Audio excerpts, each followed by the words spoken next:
Donc il y a plusieurs facettes dans ma recherche. Une des facettes principales concerne les matrices aléatoires. Ce sont des modèles qui apparaissent pour modéliser des systèmes complexes où il y a beaucoup d'informations qui manquent. C'est ce qui décrit le comportement aléatoire dans la vie. Donc ça peut être par exemple, je jette un dé. Le jet de dé il est entièrement déterminé par le mouvement de ma main et la position initiale.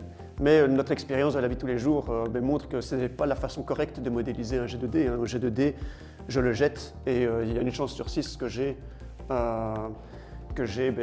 chacune des 6 faces. Et donc ça, c'est un exemple de variable aléatoire. Et on dit que la matrice, elle est aléatoire si chacune des entrées dans la matrice ici, c'est un nombre aléatoire. Par exemple, si cette matrice-là, on va dire je jette un dé, je vois, j'ai le nombre 1, je le mets ici. Je jette un autre dé, j'ai un 3, je le mets ici.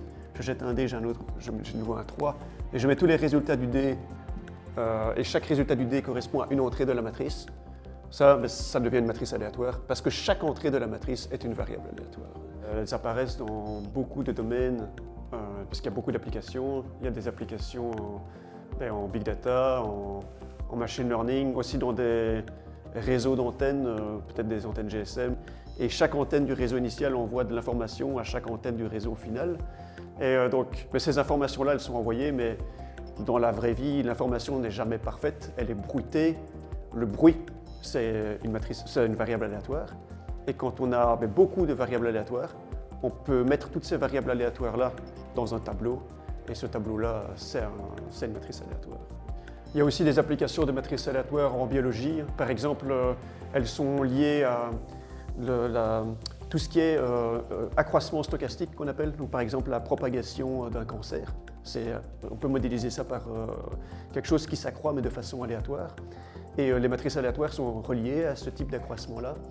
Il y a aussi, par exemple, elles sont aussi liées à la propagation du front de flamme dans les incendies. Comment est-ce qu'un incendie se propage dans une forêt? Elles servent à modéliser des systèmes d'individus et qui aiment bien chacun avoir leur espace personnel, mais qui n'aiment pas non plus être complètement isolés. Vous pouvez par exemple prendre une photo des pigeons sur une ligne électrique.